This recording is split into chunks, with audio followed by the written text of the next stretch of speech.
ஜோதிடத்தில் நவ கிரகங்களுக்கு எந்த அளவிற்கு முக்கியத்துவம் தரப்படுகிறதோ அதைவிட ஒரு படி மேலாக நட்சத்திரங்களுக்கு முக்கியத்துவம் வழங்கப்பட்டுள்ளது. ஒருவர் பிறக்கும் நேரத்தில் சூரியனின் ஒளிக்குவியல் எந்த ராசியில் விழுகிறதோ அதுவே லக்னம்.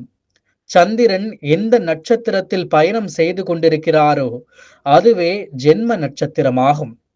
சந்திரனை அடிப்படையாக கொண்டே ராசியும் தசாபுத்திகளும் அமைகின்றன. மொத்தமுள்ள 27 நட்சத்திரங்களுக்கும் ஒவ்வொரு அதிதேவதைகள் உள்ளனர். அவர்களை வணங்கினாலும் மரம், பறவை, விலங்கு பராமரிப்பதன் மூலம் வாழ்க்கையில் அதிர்ஷ்டமும் வளமும் கிடைப்பது என்பது நம்பிக்கை. அஸ்வினி நட்சத்திரம். அஸ்வினி நட்சத்திரத்தின் அதிபதி கேது பகவான். மேச ராசியில் 0 முதல் 13.20 டிகிரி பரவி இருக்கும். அஸ்வினி நட்சத்திரத்தின் உருவ அமைப்பு குதிரை முகம் கொண்டதாக இருக்கும். அஸ்வினி நட்சத்திரத்தின் அதிதேவதை சரஸ்வதி தேவி. அஸ்வினியில் பிறந்தவர்கள் சரஸ்வதி தேவியை வழிபடுவதும் ஆண் குதிரைக்கும் ராஜாளி பறவைக்கும் தீங்கு விளைவிக்காமல் இருப்பது சிறப்பு. சிவப்பு நிறத்தை பயன்படுத்தலாம். எட்டி மரத்தை நட்டு வளர்ப்பது சிறந்த பலனை தரும். வணங்க வேண்டிய ஆலயங்கள். எட்டி மரம் ஸ்தல விருட்சமாக உள்ள கோயில்களான ஸ்ரீரங்கம், ஊத்தங்கரை, கூத்தனூர், கொல்லிமலை ஆகிய கோயில்களில் வழிபாடு செய்வது சிறப்பு. நோய்கள்.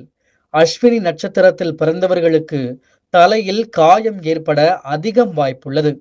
தலைவலி, டென்ஷன், மன உளைச்சலால் அவதிப்படுவார்கள். அம்மை, மலேரியா தாக்கவும் வாய்ப்பிருக்கிறது. கல்வி. அஸ்வினி நட்சத்திரத்தில் பிறந்தவர்கள் மருத்துவம், வழக்கறிஞர், பிஇ, மெக்கானிக்கல், கெமிக்கல் போன்ற துறைகள் சார்ந்த படிப்பை படிப்பார்கள்.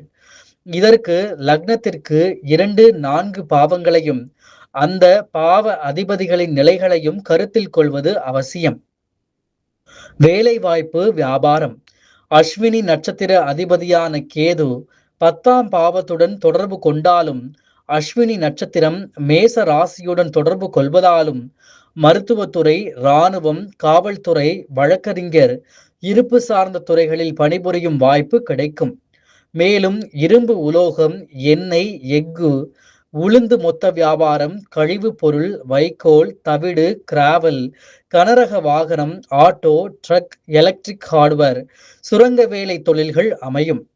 இத்துடன் 2, 6, 10ஆம் பாவங்கள் அதன் அதிபதிகளின் நிலைகளையும் நடப்பு தசா புத்தியையும் கணக்கில் கொள்ள வேண்டும்.